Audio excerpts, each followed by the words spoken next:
Jerry Jägenhäuser. Und er hat sie auch ganz besonders lackieren lassen. Schauen Sie mal, hier kommt sie von links. Yes! 세계 2차 대전이 벌어지자 독일군의 육군과 공군은 압도적인 전력으로 유럽을 정복해 나갔습니다. 그 중에서도 독일 공군이 운용했던 전투기인 BF-109는 빠른 속도와 뛰어난 기동성을 가지고 있어 연합군은 이 전투기를 상대하는데 많은 어려움을 겪었습니다. 그나마 영국 공군의 스핏파이어 정도가 간신히 BF-109를 상대할 수 있었습니다. 1941년 9월 도버해 협상공에서 스핏파이어 4대가 편대 비행을 하고 있던 중 정체불명의 전투기들에게 공격을 받게 되었는데 이로 인해 세 대의 스핏파이어가 순식간에 격추되는 일이 발생했습니다. 영국군이 확인한 결과 이 전투기는 기존 BF-109와는 전혀 다른 기종이며 그러면서도 성능은 BF-109와 비교될 정도로 매우 뛰어나다는 사실을 파악하게 되었습니다. 이것이 바로 독일 공군의 또 다른 주력 전투기 포케불프 190입니다. 1938년 독일은 자신들의 주력 전투기인 BF-109를 보조할 수 있는 새로운 전투기를 개발하기로 합니다. 기존 BF-109는 속도와 상승력을 극대화하기 위해 강력한 엔진을 장착했으며 대신 기체의 크기를 작게 하고 강도를 희생해 무게를 줄였습니다. 따라서 BF-109는 방어력이 약하고 조종이 까다로워 조종사들이 이 기종에 익숙해지는데 많은 훈련과 노력이 필요했습니다. 이에 따라 독일 항공기 제작회사인 포케불프사의 주임 설계자였던 크루트 탕크 박사는 기존 BF-109의 단점을 극복할 새로운 전투기를 개발하기로 결정했습니다. 1939년 5월 새로운 제공 전투기 포케불프 190이 완성되게 되는데 이 전투기의 기본 설계 사상은 다음과 같습니다. 웬만한 공격에도 견딜 수 있는 튼튼한 방어력, 손쉽게 정비할 수 있는 우수한 정비성, 단기간에 조종사를 양성할 수 있는 쉬운 조종성입니다.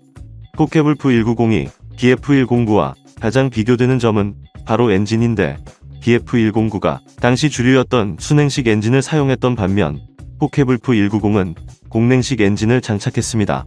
그 이유는 다음과 같습니다.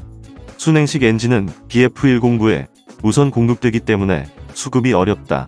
새로 개발된 공냉식 엔진도 성능이 우수하다.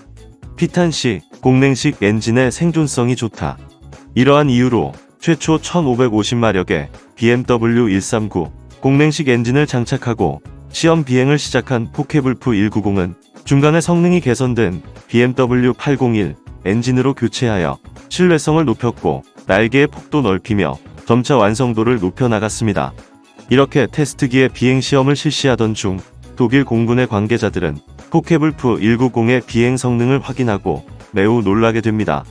보조 전력으로 개발한 이 새로운 전투기의 성능이 생각보다 매우 우수했는데 기존 주력 전투기인 BF-109와 비교하면 고고도에서의 비행성이 다소 떨어지는 점을 제외하고 거의 모든 분야에서 만족할 만한 성능을 보였던 것입니다.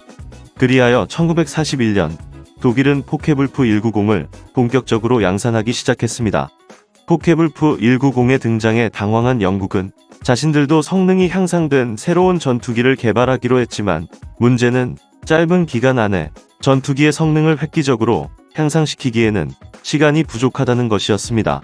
그래서 영국은 이 문제를 한 번에 해결할 수 있는 대담한 계획을 세우게 되는데 그것은 바로 포케불프 190을 독일로부터 탈취해 오는 것이었습니다. 영국은 특수부대인 코만도를 프랑스에 침투시켜 독일군 비행장에 있는 포케불프 190을 은밀히 탈취해 오기로 했으며 이 작전의 명칭은 에어시프로 결정했습니다. 영국군이 이 작전을 막 실행하기 직전 뜻밖의 행운이 찾아오게 되는데 독일군의 포케불프 190 조종사가 영국 상공에서 전투를 치르던 중 기체에 문제가 생겨 영국군 비행장에 비상 착륙하게 된 것입니다. 이렇게 뜻밖의 선물을 받게 된 영국은 포케불프 190을 철저히 분석하기 시작했습니다. 분석 결과는 다음과 같습니다. 스피드에서는 스핏파이어 마크 5형이 다소 우세하지만 나머지 상승력과 급강하 성능 그리고 운동성은 포케불프 190이 더 우세하다. 기체의 설계가 단순하여 짧은 시간에 조종을 익힐 수 있고 장갑과 무장이 우수하다. 시야가 좋고 각 방향타들이 가볍게 움직여 운동성이 좋다. 단점으로는 엔진의 회전이 원활하지 못해 신뢰성이 떨어지고 비행 중 캐노피를 열기 어려워 탈출이 곤란하다. 결과적으로 포케불프 190은 중저고도에서 매우 우수한 성능을 보이는 전투기이며 5,500m에서 6,700m 사이 그리고 900m 이하에서는 이들과 공중전을 피해야 한다.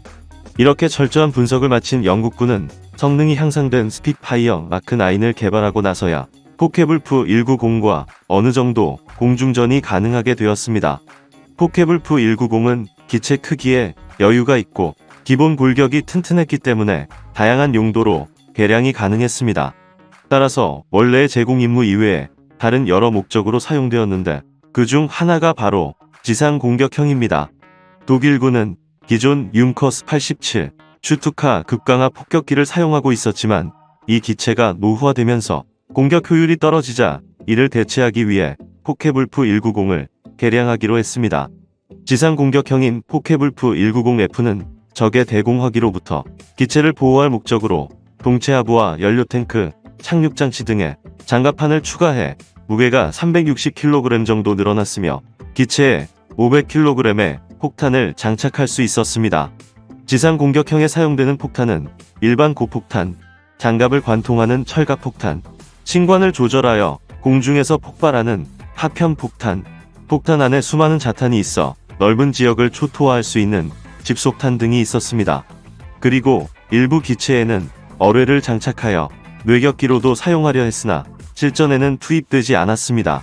포케불프 190 FA형에는 주인 밑에 로켓탄 발사를 위한 런처를 장착해 전차를 공격하는 데 사용했는데 공중에서 발사되는 이 로켓탄은 장갑 관통력이 180mm에 달해 당시 연합군의 모든 전차를 파괴할 수 있었습니다. 포케불프 190G형은 장거리 지상 공격형으로 기존 F 시리즈가 주로 근거리 작전에 투입되었던 반면 G형은 주익 밑에 300m의 연료탱크를 장착해 영국 본토나 북아프리카, 이탈리아 등을 공격하는 데 사용되었습니다. 특히 이 형식에는 자동 조종장치가 도입되어 조종사들의 조종 부담을 덜어주고 폭격 임무에 집중할 수 있도록 고려되었습니다. 포케불프 190A6 넵튠은 야간 전투기입니다. 대전 말기 연합군의 폭격기들이 독일 본토를 공격하기 시작하자 독일 공군은 이러한 폭격기들을 잡기 위해 포케불프 190을 야간 전투에 투입했던 것입니다.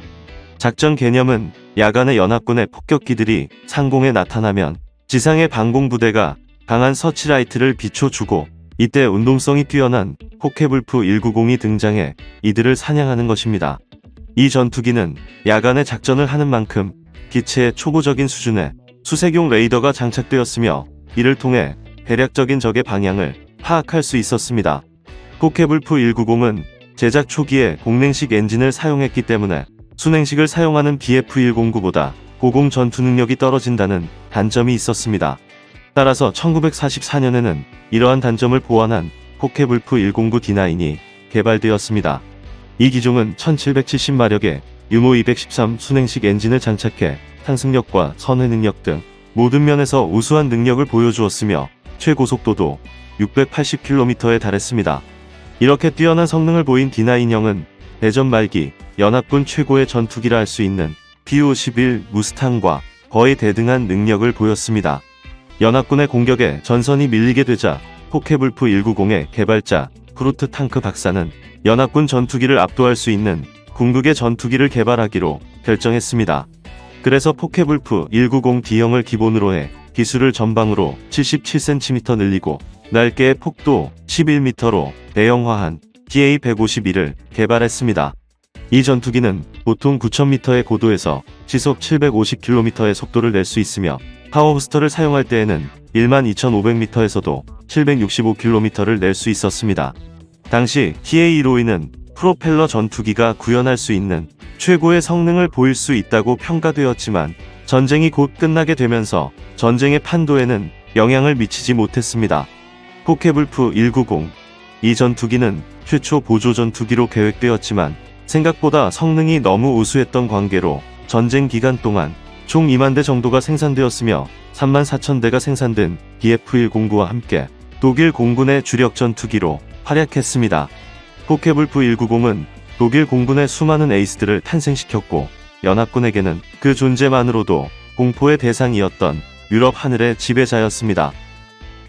이상으로 포케불프 190이었습니다.